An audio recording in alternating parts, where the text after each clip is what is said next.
Hey everybody, just wanted to check in. This past Monday, February 10th, 2014, I started my ECT treatments and I had my first treatment that morning, and I did not have a treatment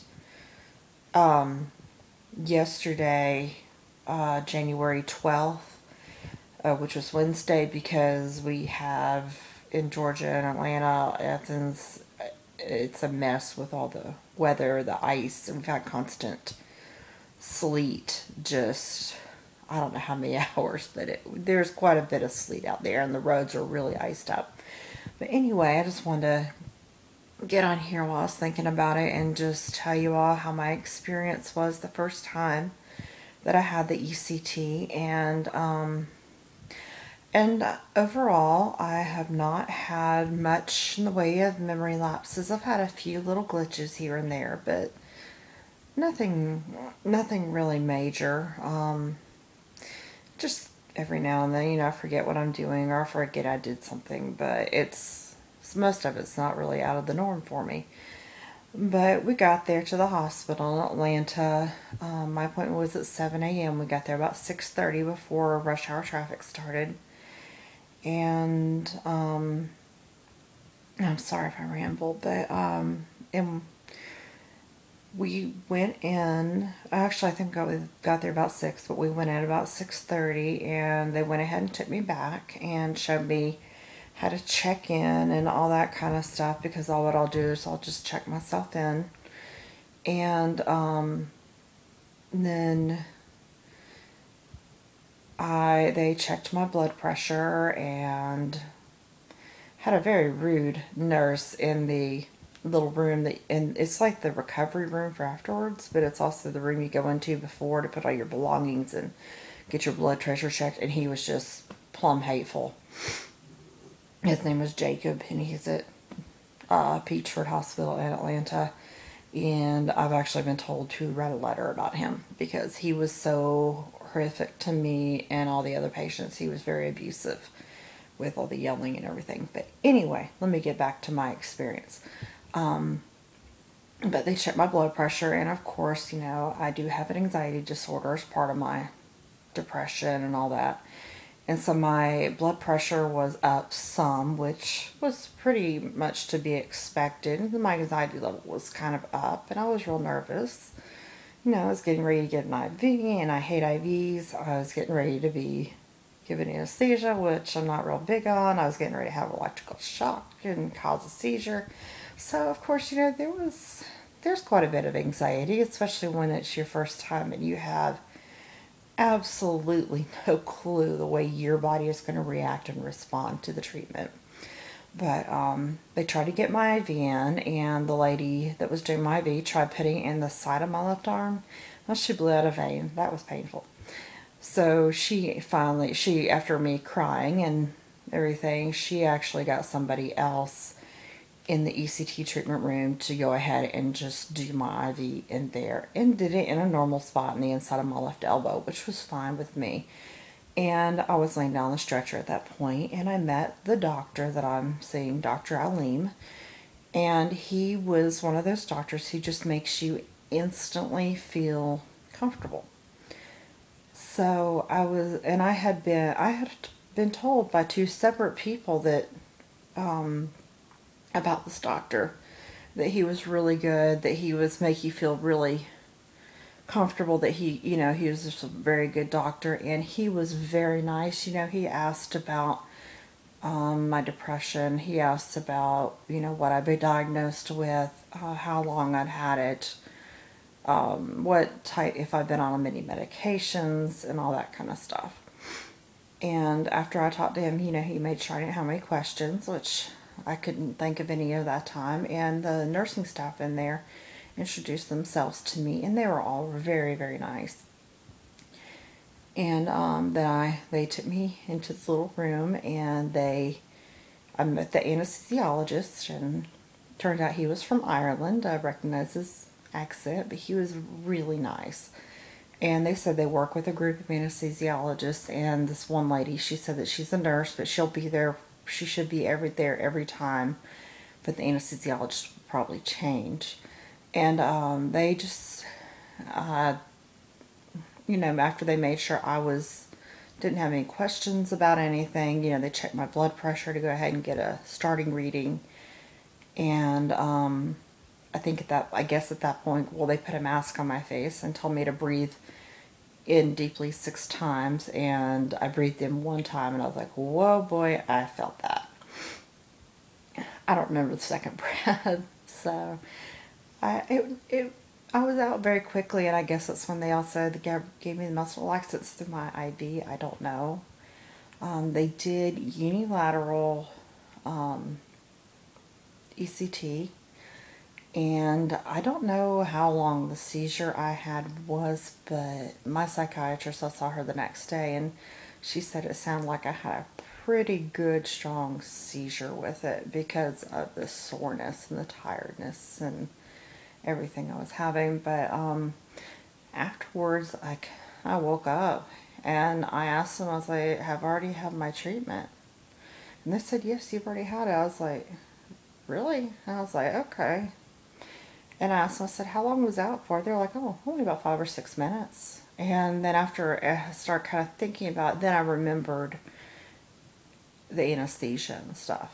So, you don't remember the treatment. And then when I was in the recovery room area, they kept checking your blood pressure just to make sure, because it gets really elevated after it. And then it just, it starts going down as you sit there, and, some time has gone by.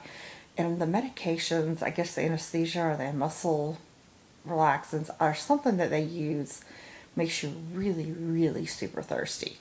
My mouth was so dry. It was like I had a hard time even drinking water. It was so dry.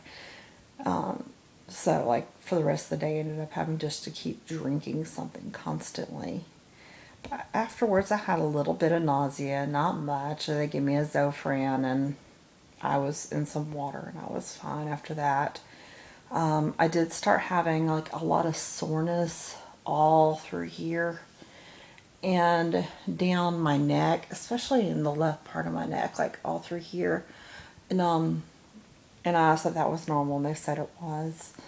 And, it felt like I had been grinding my teeth, really hard for probably a good 12 hours of sleep. And I was just real tender throughout the day, and just tired throughout all this area throughout the day. And that night I wasn't able to eat a lot because my muscles just got so fatigued. The next day I woke up and it was weird. It was like I had a sore throat, but it was more in the muscles down my neck on either side. But it was like I had a sore throat, but yet it wasn't a sore throat. It was like a muscular thing, if that makes any sense. But it wasn't like your typical sore throat. It was weird. That's the best I can describe it. And I had some fatigue, in this arm, and and that was all on Tuesday. I mean, I had a good bit of fatigue and soreness. I was pretty dizzy on Tuesday. Monday when I got home about 10:30 in the morning, and I slept till about 1:30 in the afternoon. I just got really cold and turned on a space heater in my room and got up under the covers, and I was just out for 3 solid hours. And then that night I fell asleep early, and I slept really, really well all night, and up until I had to get up the next day. And then last night I fell asleep pretty early. And when I say early for me is before midnight. So I fell asleep fairly early, which I was glad. And all yesterday which was Tuesday, I was just really exhausted. And that was, I could barely keep my eyes open. Kind of exhausted kind of feeling, and just physically tired. And I didn't even get a shower till tonight because yesterday I was just so dizzy and unstable on my feet and stuff. And they told me I would be probably be a little unstable because of just having had such a, I think it's like a grand mal seizure is what they induce. Is something to the equivalent of that. Depression-wise, anxiety-wise, at this point, after one treatment, I can't tell any sort of difference. It will probably be, I'm going to have at least 6 to 12 treatments, and depending on how soon I respond. If I respond sooner, I will have about 6 to 8 treatments. If I respond a little bit later, I will have 12 or more. So, but overall, my first experience was actually very good. A lot of people say you get brain damage, but I don't think that. I don't feel like anything like that happened or anything, but overall, it was a good experience. It was not painful. Yeah, I was sore afterwards, and I was tired. And, but it really wasn't that bad. And so the worst part about it was that really rude nurse. And getting my vein blown out in my arm. That hurt really bad. That hurt super bad. And so, other than that, though, it was real. I was happy with the experience. And I really hope this treatment starts to work. And one thing that I did have happen that was actually a really good thing is I've had, and I'm not sure why, but I've had some neuropathy in my feet. So I've had, some numbness in my feet for several years now. And it happened when I was after my ankle surgery and all that, when I was going through pain management to get that pain under control. It happened during that time is when it started. And yesterday, for the first time in years, my feet kept itching, and I got my mom to scratch my feet, and it tickled, and I hadn't had my feet tickle in a long time. So that made me really excited that maybe this will also help my neuropathy. So that was actually very promising that I had more sensation on my feet than normal. I was thrilled with that. So anyway, I will update you all again after my treatment that I have on Friday. Well, at least I'm supposed to have it on Friday, Valentine's Day. It starts supposed to be at 8 a.m. and that is if the ECT department is open, which they were closed today and tomorrow. And it completely depends on the icy roads, if that's pretty much cleared off by then, which hopefully it will have, but we'll just have to wait and see, because whatever melts tomorrow when it hits above freezing is going to probably refreeze tomorrow night. So anyway, I will do another video after my next treatment, and if y'all have any questions or comments, just let me know, and I would love to hear from you. And I will look forward to talking to you. I will look forward to talking to you all soon. Bye.